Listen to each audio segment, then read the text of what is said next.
Aham. Com vocês, começando o Conexão MM5, programa que toda semana vai discutir os aspectos mais relevantes da conjuntura nacional e internacional com o camarada Léo Leal. Sejam bem-vindos. Boa noite. Estamos aqui para mais um programa Conexão MM5, programa de número 84, que hoje vai discutir o tema Chacina na Vila Cruzeiro, faz parte da escalada fascista. Boa noite, Léo. Boa noite. Vamos lá. Léo, tema pesado, né? Na última terça-feira, dia 25 de maio de 2022, 26 pessoas foram trucidadas por uma intervenção policial, né? Expressão da barbárie que nós vamos discutir hoje, né? E de uma escalada fascista. Por que uma escalada fascista? Quais são os elementos, Léo, que caracterizam nesta intervenção bárbara da polícia o que nos permite afirmar que isso é parte de uma escalada fascista no país? É o que nós pretendemos identificar nesse programa, certo? Vamos tentar responder essa questão com o máximo de objetividade e tranquilidade possível, embora todo mundo, né, está meio consternado com essa selvageria, certo? Que ninguém que tem um mínimo senso de humanidade vai achar isso normal, um dado estatístico, mas um fato da nossa sociedade, tal como acham a imprensa brasileira, né, os outros poderes, certo? Então, a gente fica... Eu estou seguro que todas as pessoas que se dizem de esquerda passaram ontem um dia meio difícil. No meu caso, né, passei um dia bem difícil em razão disso, certo?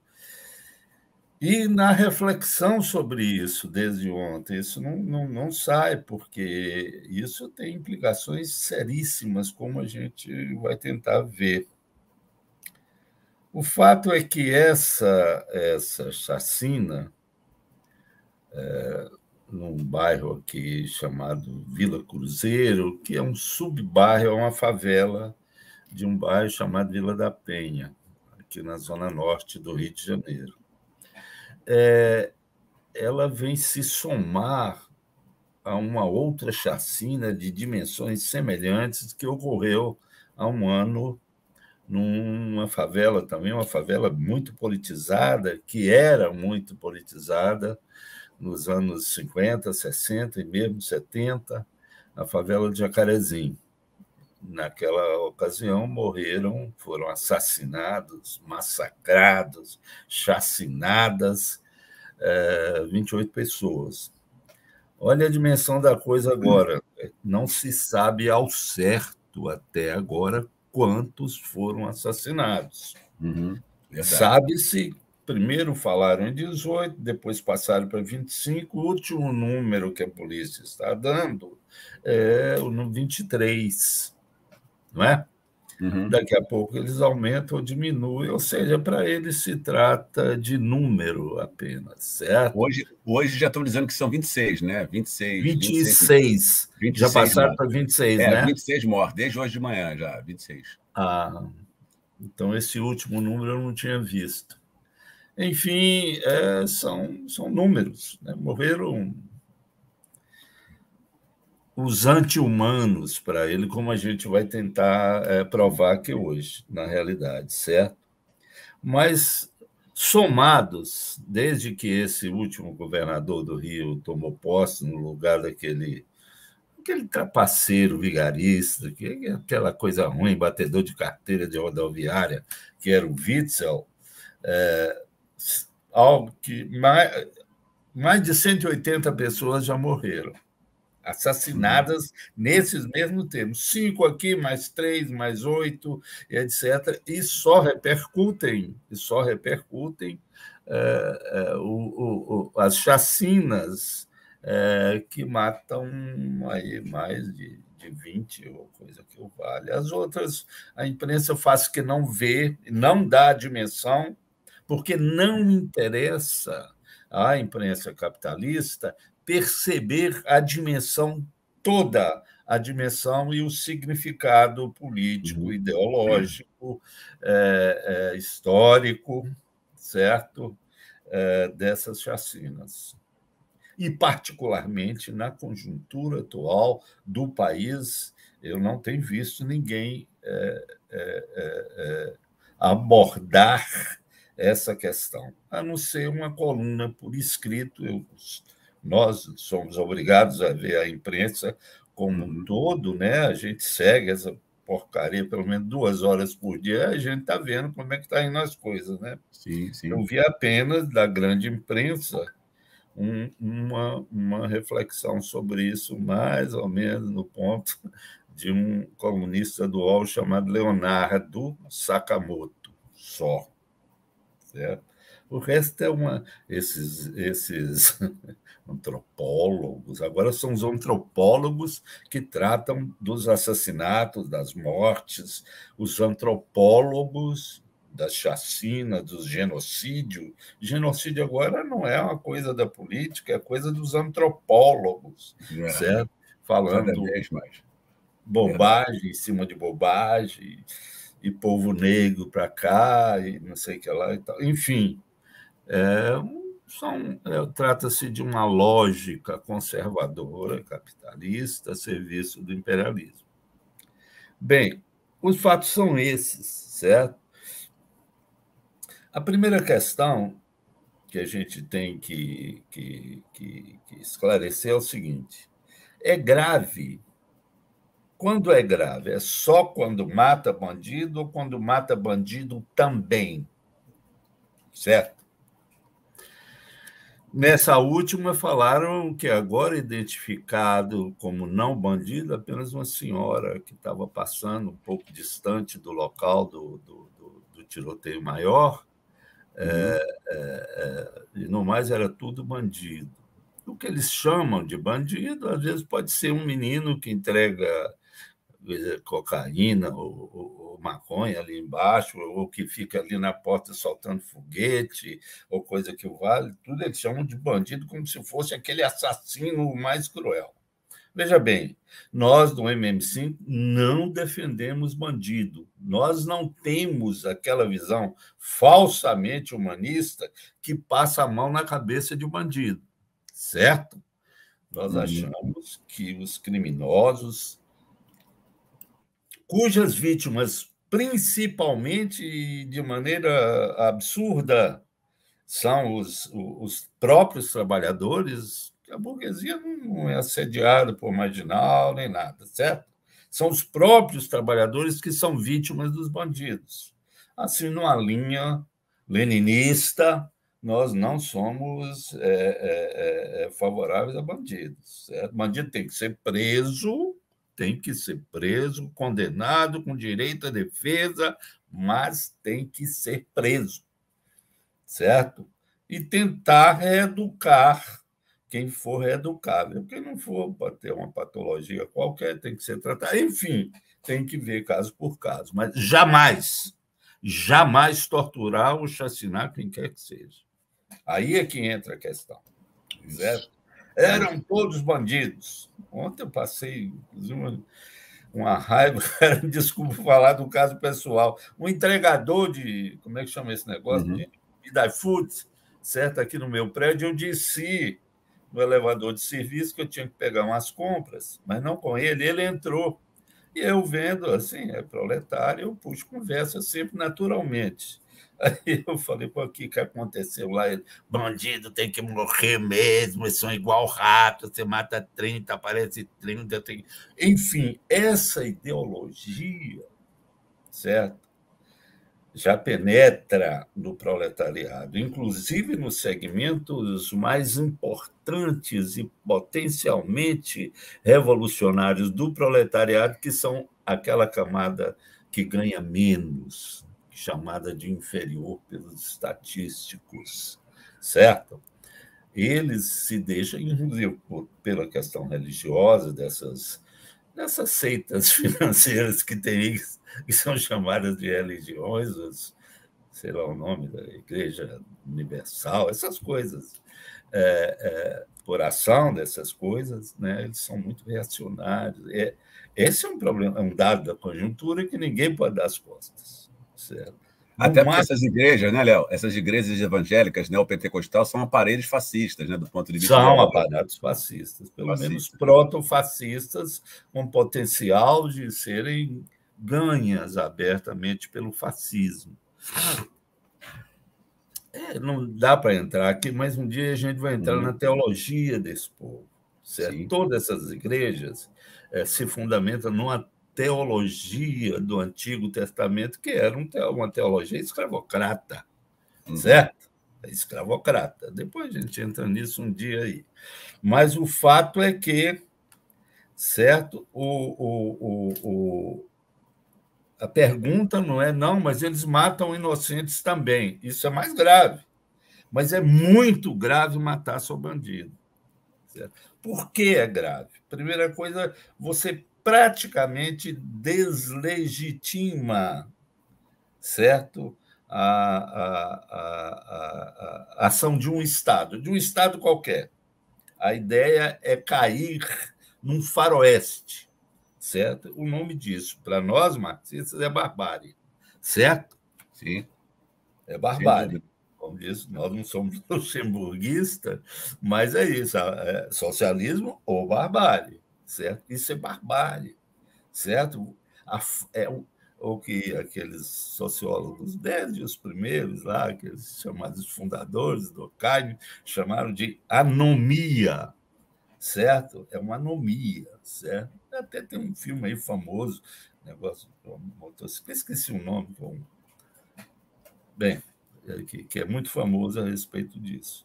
Mas é isso, é disso que se trata. Essa ideia que a gente achava que estava superada, de que bandido bom é bandido morto, certo? É uma ideia anti-humanista, fascista, nazista, certo? Da qual a democracia não conseguiu dar conta de extirpar do vocabulário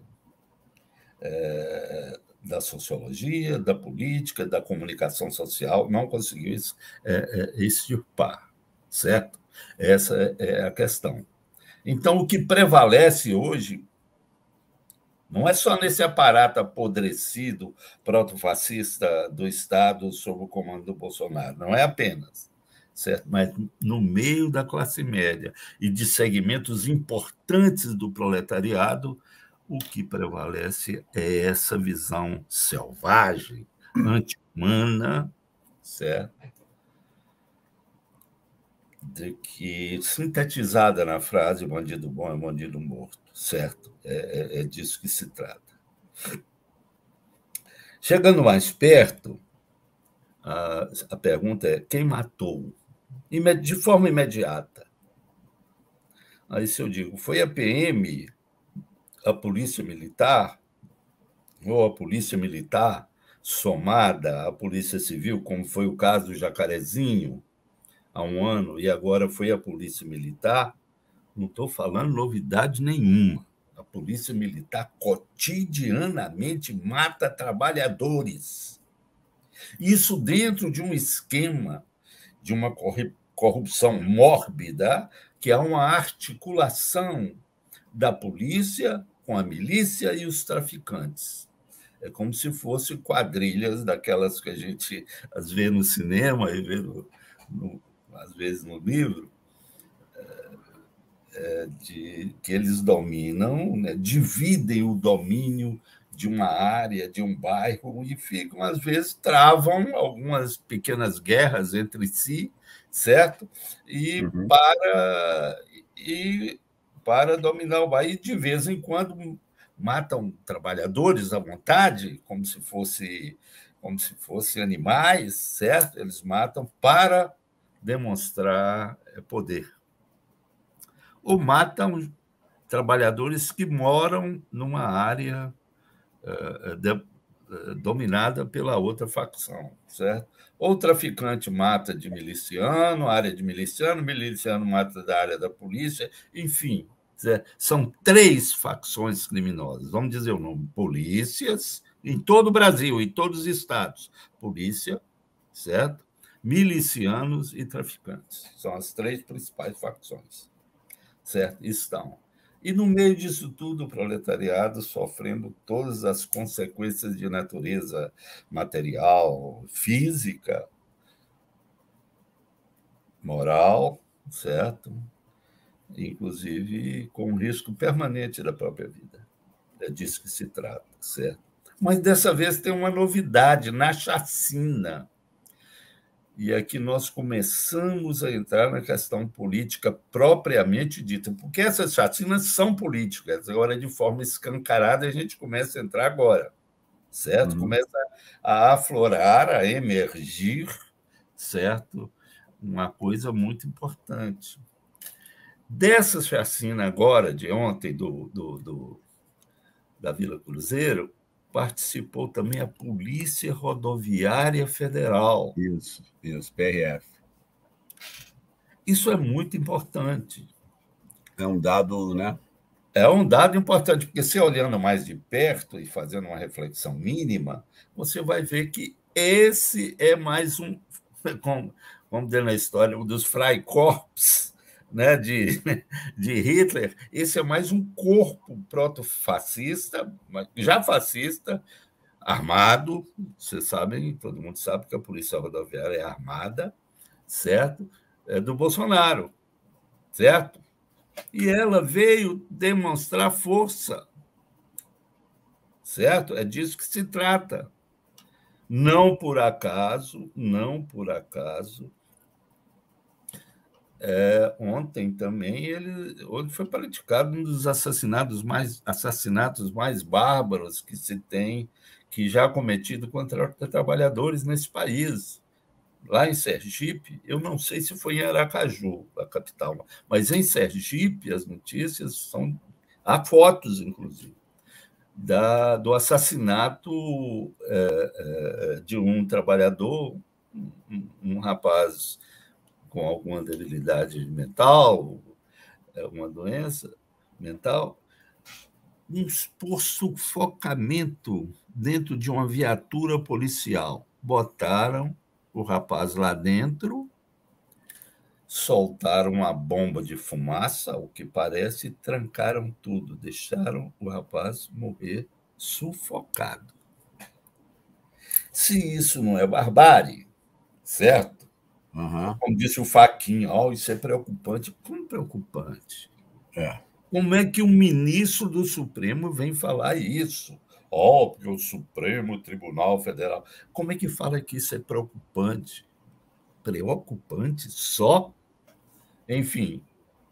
Léo, e só um comentário, só para agregar mais um elemento, o Bolsonaro ontem ele fez um pronunciamento nas redes sociais elogiando, sobre a Vila Cruzeiro, elogiando os policiais. Isso eu ia falar. Você vai... porque eu acho que é um elemento, né, que você... O Adriano aí, que nos dá o suporte técnico, está dizendo que o caso lá da morte do rapaz dentro da viatura ocorreu no município de Umbaúba, que se localiza a cerca de 100 quilômetros da capital Aracaju. Bem, de Sergipe. Bem, é aí, certo, que a gente tem que atentar, porque essas carreatas foi um meio que Bolsonaro encontrou, veja bem que, né, para cooptar a Polícia Rodoviária Federal. Você vê que participar, agora que a gente se dá conta que participaram vários policiais federais, que eles faziam a escolta dessas motocicletas, etc. e tal, do Bolsonaro, várias e várias, certo? Prestando favor, cheios de ufanismo e bandeirolas do Brasil e tal, certo? É aí, nesse quadro, que está a estratégia bolsonarista de ganhar mais um aparato militar do Estado para as suas hostes fascistas. É disso que se trata. Do que você falou, aí eu me pergunto, qual é a situação? Qual a situação política e ideológica do país? Na realidade, o fascismo está passeando nas ruas a galope, andando a galope, galhardamente, nas ruas e praças do país. É disso que se trata. Além do Bolsonaro, que fez elogios e etc. e tal, a chacina, certo? A chacina. Também o Queiroz, você lembra do Queiroz, André? O Queiroz já se estava esquecendo desse marginal, certo? O primeiro nome dele eu esqueci. Você lembra? Eu não lembro mais desse canal. Também não. Só estou vendo bem a cara dele. Mas esse Queiroz fez piadinha, certo? Uma delas foi que... Eu vi uma declaração dele há pouco, agora de tarde. Ele falou que 26 ou 23, sei naquela altura, o PT perdeu 23 eleitores, disse ele. Que coisa, que coisa horrenda, né? Muito rasteira, muito suja. Esse bandido, certo, que devia estar preso, certo? Vamos deixar claro, né? Nós não somos lulistas, nosso voto é nulo, e vamos explicar por quê daqui a pouco. Mas, mais uma vez, vamos explicar, sempre a gente vai explicar a nossa posição e colocar essa explicação para discussão. É disso que se trata, é o que nós fazemos aqui com todas as posições nossas. Queremos abrir essa discussão. Mas, então, mas é muito sujo, é muito sujo. E vamos esperar sujeiras, hein? Muito sujeiras. O Adriano falou que é Fabrício Queiroz o nome. Fabrício Queiroz. É Queiroz, é ele mesmo. Certo? Cara, esse cara mandou dinheiro para a mulher do Bolsonaro, olha só, está solto aí. É uma coisa estranha. Impressionante, né? Filmes do Fellini, né, cara? Deus me livre. Mas, então, voltando... me lembro, lá na Vivar. Mas, então,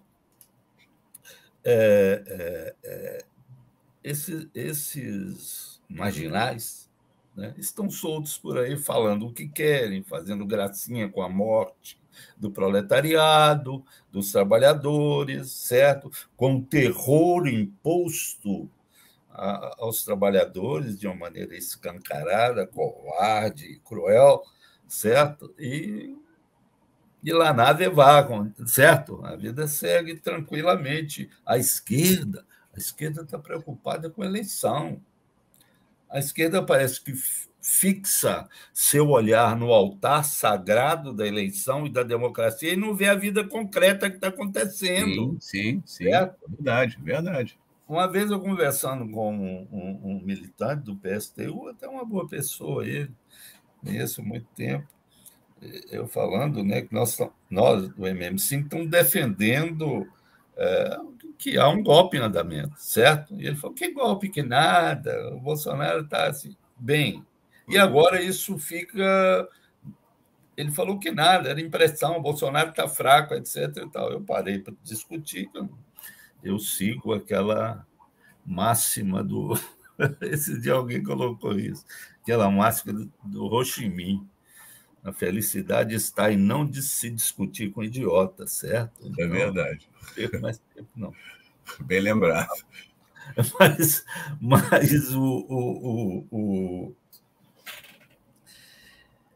a esquerda faz o que não vê, certo? Se você for tratar disso, seu candidato não vai ter eleição, não vai ter boquinhas, né? Não vai ter um cargozinho, um cargozinho no gabinete, certo? Um cargozinho no gabinete, certo? Aquela selva, uma briga terrível entre os apoiadores e o pessoal do comitê de campanha para quem vai ser o chefe disso, o chefe daquilo. Enfim, é disso que eles tratam. É por isso que nós votamos nulo, inclusive. Certo?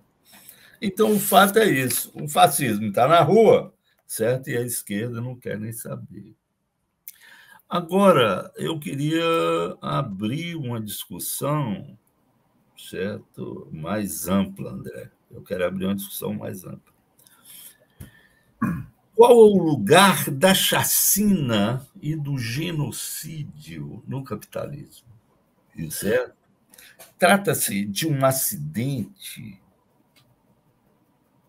ou de um método essencial à implantação e à sobrevivência do capitalismo? Nós defendemos, eu defendo a segunda ideia. Certo?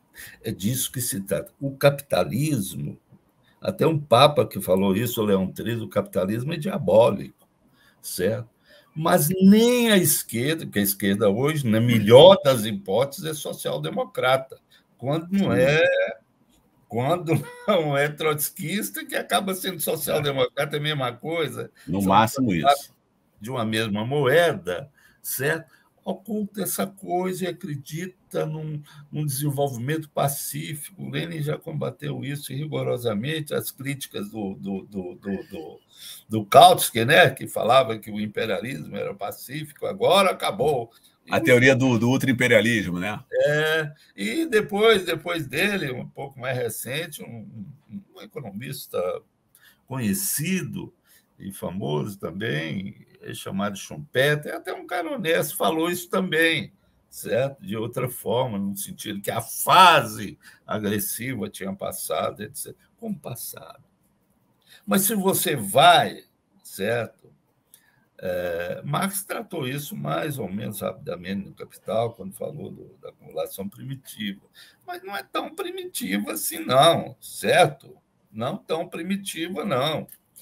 Se você pega o colonialismo, quando eu estou falando em colonialismo, eu estou falando da primeira fase do colonialismo, depois de um acordo que foi firmado, eu não sei mais em qual cidade, das grandes potências, como vamos colonizar. Onde é que foi esse acordo, gente? Não me lembro. Mas, enfim, vamos colonizar, isso no século XIX ainda, vamos colonizar o mundo bárbaro, entre aspas, certo? Aí resolveram aqui, fica aqui, estava a França, a Inglaterra, a Alemanha, a Bélgica, a Holanda, todos os grandes países da Europa Ocidental, certo? Os Estados Unidos não entrou nessa reunião, não, certo? E aí houve a colonização, massacres de toda a natureza, certo? Essa é a segunda fase do colonialismo. Na primeira fase, essa foi capitaneada, todo mundo sabe disso, mas a gente tem que falar, foi capitaneada por Espanha e Portugal. Nós tivemos a escravidão. E para transportar escravos, teve a Inglaterra, certo? Entre os séculos 17 e 18, os principais ganhos da coroa inglesa vieram do transporte de escravo. É por isso que a Inglaterra desenvolveu uma marinha, certo? De tal forma forte que Napoleão não conseguiu derrotar. Por quê? Porque tinha treinado, tinha criado infraestrutura no transporte, na criação e operação de navios negreiros.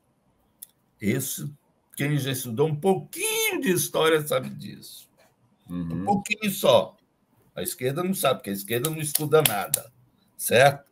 Então, nesse quadro, a esquerda, o resto desse povo aí, trotskista, reformista, social-democrata, gramsciano, nada. Precisa estudar. A Globo ensina para eles o que dizer, certo? Eles vê os programas da Globo, no outro dia está falando. Mas, enfim, o que você viu foi isso. Você viu primeiro o escravagismo, certo? E na segunda fase, né, do colonialismo no século XVIII, XIX, você teve Aí a Bélgica ficou com uma colônia que era chamada de Congo Belga, que é no mínimo, por baixo, assim, por baixo. Eu nunca fiz a conta, mas já olhei no mapa. O ex-Congo belga dá, no mínimo, 50 Bélgicas, em tamanho, dimensão, e riqueza e tudo. Certo? Mas a Bélgica tinha arma. E tinha aquela aliança aquela, deixando claro, aliança aquela que era a semente da OTAN. Depois vamos voltar à OTAN, que está acontecendo agora. Essa mesma OTAN aí, que está falando que a Rússia é isso, que tem que derrotar a Rússia, que a Rússia é agressiva, é desumana e tal, essa mesma OTAN. Aí a França entrou, a Inglaterra entrou, certo? A Holanda, certo? Enfim, todos os países da Europa Central, a partir de um tal conceito do direito europeu, certo? Ele tinha um direito sobre o mundo todo. Tem até um nome em latim, ius europeum, é isso. Mas então, esses homens, grandes estadistas, né, perpetraram, certo, esses crimes de massacres, certo? Uma das táticas, não dá para entrar aqui, era estimular brigas, guerras fratricidas entre tribos que faziam escravos, e esses escravos eram negociados, certo?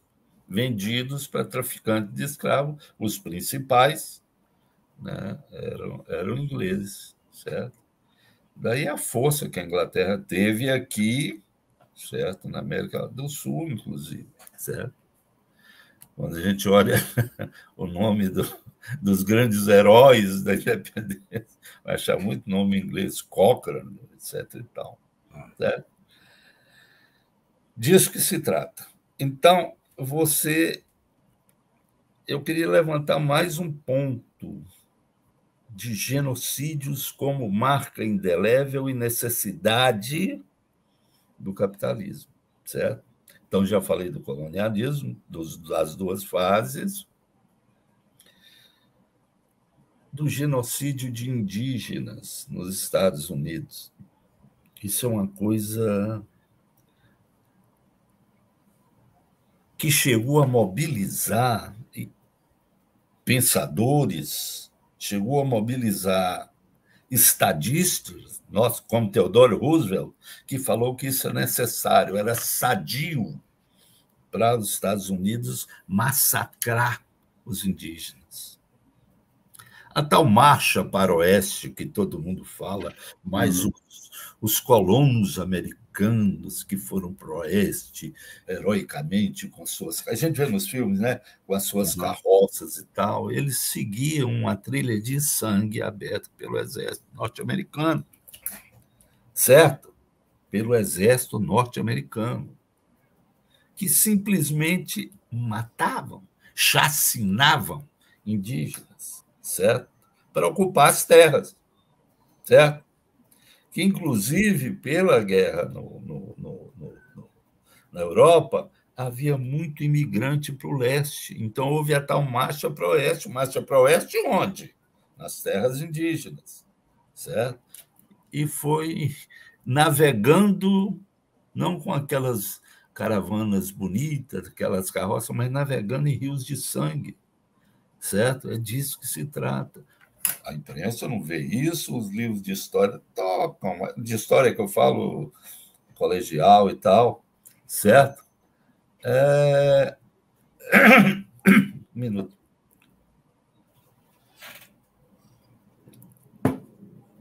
Tocam por alto, certo? Mas nós deveríamos falar. Sabe por que a esquerda não fala? Porque a esquerda acredita no capitalismo. André, eu quero repetir, me permite. A esquerda não fala disso e não coloca isso nos termos que deve ser colocado, certo? Porque a esquerda, no fundo, acredita no capitalismo. Esse é o fato. A esquerda acha que fazendo algumas reformas e tal, Sim, sim. a esquerda no mundo, porque se abandonou o marxismo. O marxismo não tem nada a ver com isso. Eles falam que são marxistas, mas não tem nada a ver. E desafio qualquer um, certo?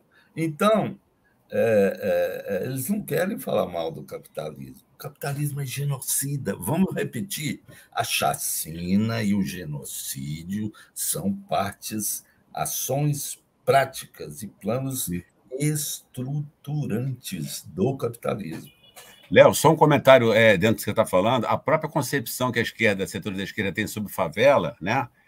Pensa a favela como se ela fosse uma anomalia dentro do capitalismo, como se a favela não fosse intrínseca à lógica do modo de produção. A lógica do capitalismo. Do capitalismo. Exatamente. E dentro disso que você está falando, André, eles passam a elogiar a miséria e a pobreza. Isso. Eles passam a figurar a vida nas favelas como uma vida idílica. Vai lá eu conheço, você conhece. Vai na favela, pergunta a qualquer favelado se ele não quer sair de lá. Claro que ele quer, ele está sendo oprimido, o trabalhador está sendo oprimido pela polícia, está sendo oprimido pelos bandidos, como nós já falamos, e pela milícia, certo? Quer ficar ali, expor seus filhos, suas filhas a essa barbárie? Não, e quem fala isso é o senhorzinho antropólogo, certo? É o antropólogo que acha bonito, certo? Bem, voltando, é importante identificar esses genocídios. Há livros, há filmes, certo? Eu até sugiro um filme dos anos 70 chamado Quando é Preciso Ser Homem. O título em inglês é Soldier Blue, certo? Que trata desse assunto. Eu esqueci o nome do diretor, mas é um filme muito bom. E também tem o filme que aborda parte do livro Enterre Meu Coração na beira do rio, certo? Mas tem que ver, tem que estudar, porque isso é ocultado até dos militantes, é ocultado. Depois fala que a maravilha da democracia. Quantos esquerdistas, gente de esquerda, gente que se diz comunista e marxista, não anda tecendo loas à democracia americana? Nem aquele aristocrata do Tocqueville teceu loas. Agora, nego fica todo, porque nos Estados Unidos é assim assado, assim, assim, assado. O que é isso? O que é? Certo? É porque eles acreditam no capitalismo. E eu quero lembrar algumas coisas. Certo? Aqui na América Latina, nem precisa dizer, mas eu só vou lembrar o caso, só um caso, não mais do que isso, mas que é apenas uma palha assim no palheiro, certo? É o caso da mina de São Luís Potosí, certo? Não sei se é no Peru, na Bolívia, ali na fronteira, certo? São Luís Potosí, 600 mil índios foram massacrados ali. O que fizeram com os araucanos no Chile, no Chile, certo? O Império Inca era um império escravagista, tá? Daí a facilidade que os espanhóis tiveram de dominar aquilo, certo? Assim como o Império Azteca e Toltecas e Maias, lá mais para a América do Norte e Central, também eram impérios escravagistas. Não vem com essa coisa, porque os incas, a cultura inca e tudo, impérios escravagistas, certo? Sim. Vamos falar a verdade.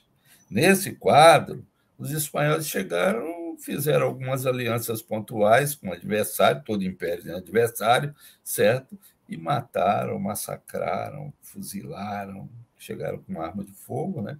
Mataram, fuzilaram, mas... E a exploração em si é uma coisa indescritível. Tem esse caso típico de São Luís Potosí.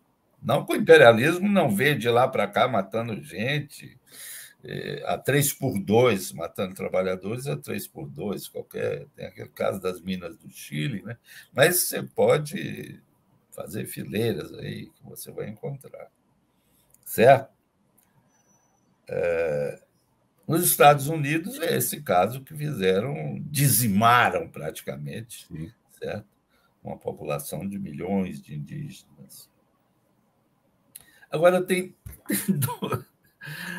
três casos que são pouco mencionados, certo? Pouco mencionados em épocas diferentes.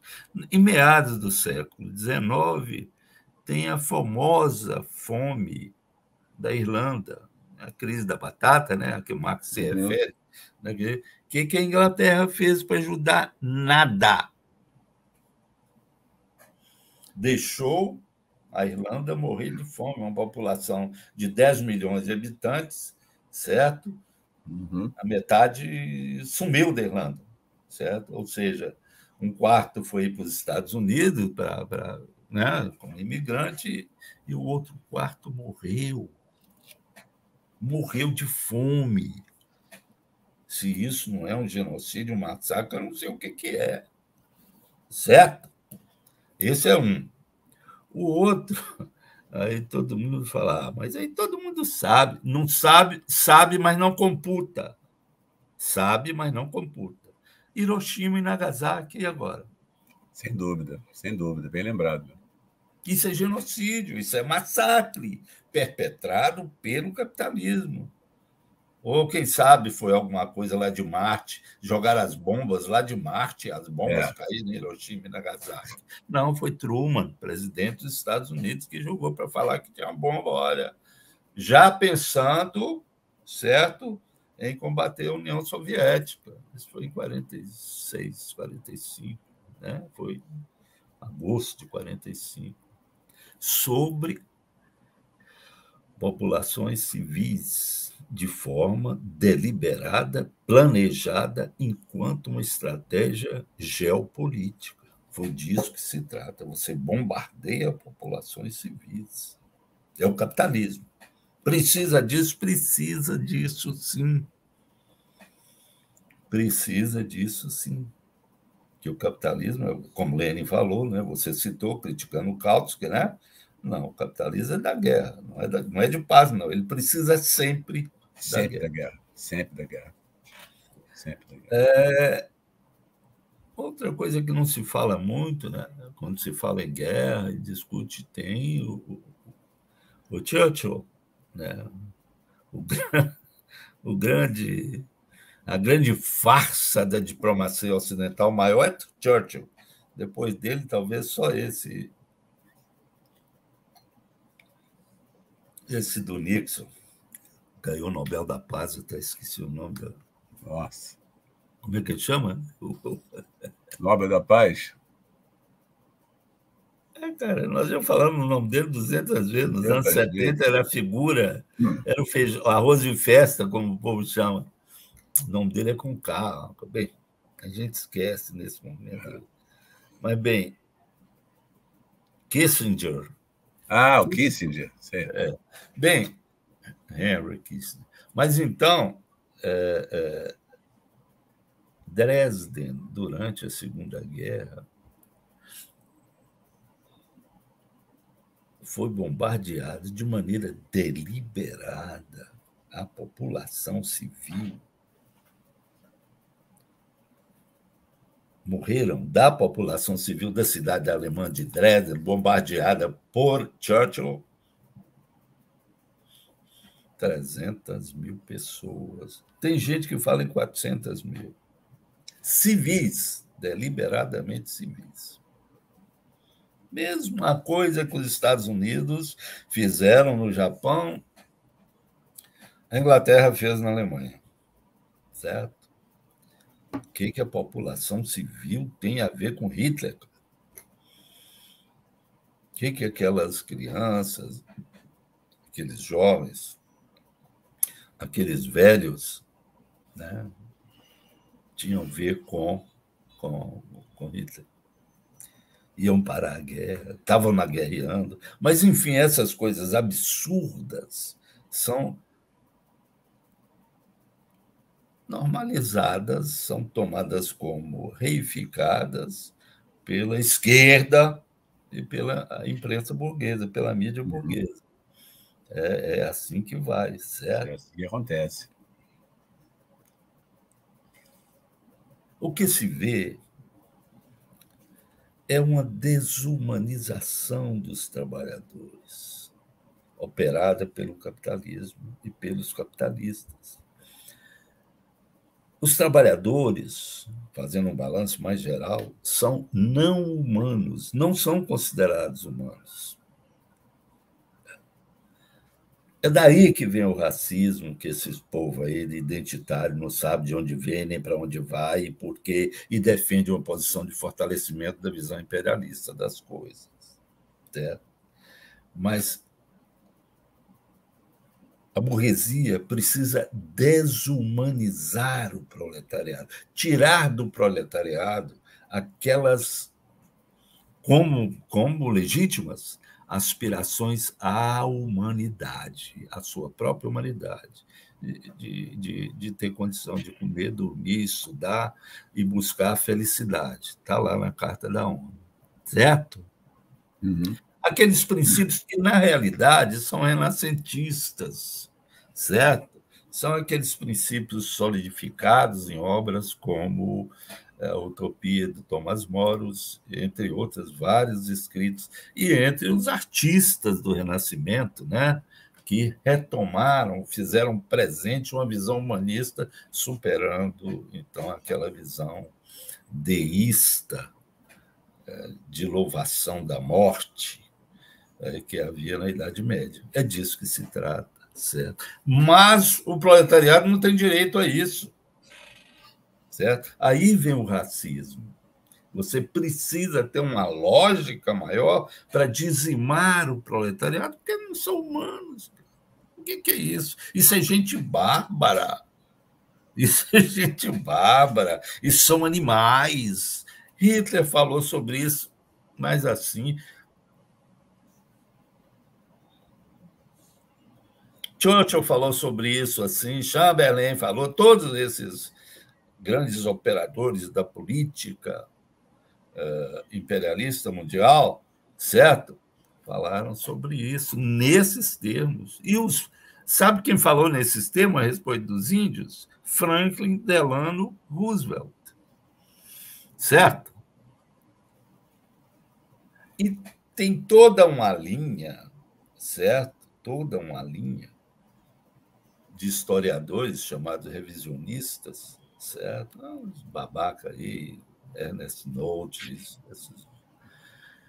tudo baseado naquele tal de Edmund Burke, né? Aquele nobre inglês que foi contra a Revolução Francesa. Sim. Mas ele falou uma coisa que persiste até hoje, certo?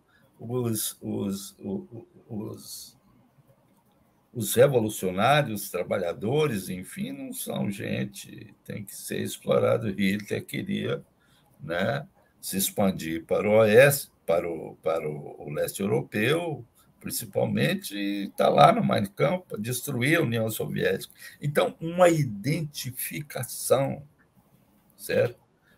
No caso do socialismo, com a animalidade, com a não-humanidade.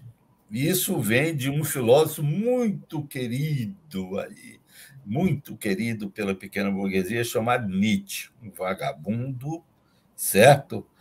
Fascista, que inspirou o nazismo, mas ele identificava, chamava gente de esquerda de cães que latem pelas ruas desertas da noite europeia. É assim que ele chamava os socialistas.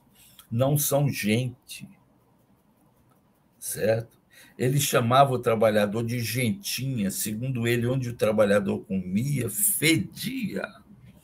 Eram animais. É dessa visão que o capitalismo considera os trabalhadores, certo? Não são gente.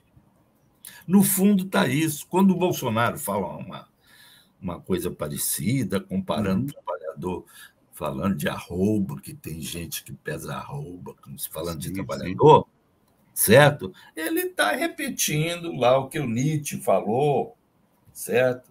Ele está repetindo o que o Edmund Burke falou, ele está repetindo o que Theodore Roosevelt falou, o que o Wilson falou, e todos esses grandes estadistas que representam os anseios estratégicos do capitalismo falaram. Não está falando nada de novo. De Mestre, etc. e tal, esses fascistas desavergonhados.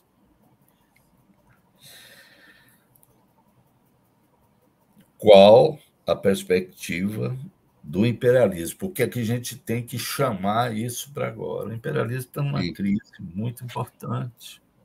O imperialismo vai precisar, no curto prazo, instalar regimes fascistas mundo afora. Esse que é o fato para sobreviver.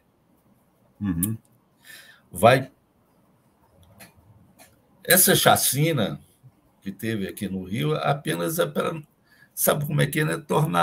Banalizar as chacinas que estão por acontecer se não fizermos uma revolução socialista. Certo? A democracia, não. Provou 1000 vezes que não é capaz de deter o fascismo. Foi sobre a República de Weimar, na Alemanha, que o fascismo cresceu. Ganhou corpo e cresceu. Foi sobre a redemocratização no Brasil que um imbecil como esse Bolsonaro ganhou corpo e força. Por quê?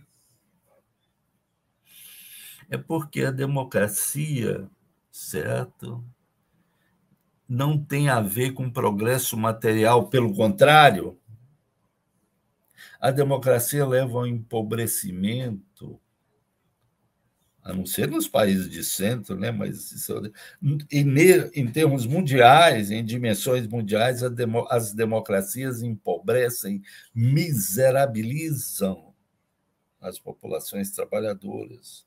E nesse quadro, certo, entra uma ação ideológica do capitalismo para legitimar aquilo e colocar a culpa individualmente nisso, ou numa tal natureza humana, nós já ouvimos falar nisso. Né? Isso é do ser humano, ser mau, ser pobre, ser ladrão, ser tal. Isso não tem jeito, sempre foi assim e assim será. Se a esquerda não faz nada, uma esquerda marxista, certo? É contra isso que a gente tem que lutar. A nossa sorte, entre aspas, é que o capitalismo enfrenta periodicamente crises de reprodutibilidade. Agora, essa crise de reprodutibilidade tem 2 opções. E nós estamos mergulhando nessa crise em nível mundial. Não vai pensar que a guerra da Ucrânia não tem a ver com essa crise, tem tudo. Claro que tem tudo a ver. Não é? Tudo a ver. O socialismo é fascismo, certo? É disso que se trata. Então, a tarefa da esquerda, certo? É uma unificação da esquerda, mas uma união revolucionária, não democrática, não capitalista, contra o fascismo. É disso que se trata, certo? Então, a proposta nossa do MM5 é a criação de uma frente revolucionária contra o fascismo, deixando muito claro que não é eleitoral essa coisa, vamos barrar, vamos votar em Lula para barrar, não barra o fascismo. Não barra o fascismo. Só o socialismo pode barrar. É bom dar uma olhada na Guerra Civil Espanhola para ver, por exemplo, quando isso ficou muito claro, na Revolução Russa. Então, tem que barrar o fascismo. Isso é muito grave. A esquerda tem que ter o olho na história, não no imediato, não, certo? imediato qualquer um vê, não precisa de marxismo, não. Qualquer analfabeto vê, então vou botar em Lula para, certo? Derrubar o Bolsonaro. Não é por aí, cara. A coisa mais complexa. Então, esse chamamento que a gente faz, André. Isso aí, Léo. Olha, esse é um programa que podia ser estendido, porque é um assunto, uma análise que tem que fazer muito rica e que a gente fez hoje. Quero agradecer mais uma vez a participação do camarada aqui, ao suporte do camarada Adriano, e pedir aos internautas que se inscrevam, como faço todos os programas no nosso canal do MM5, e dizer que na próxima semana, na próxima quinta-feira, às 19 horas, estamos aqui com mais um Conexão MM5, Léo. Muito obrigado aí por tudo. Vamos lá, nada. Tchau, pessoal.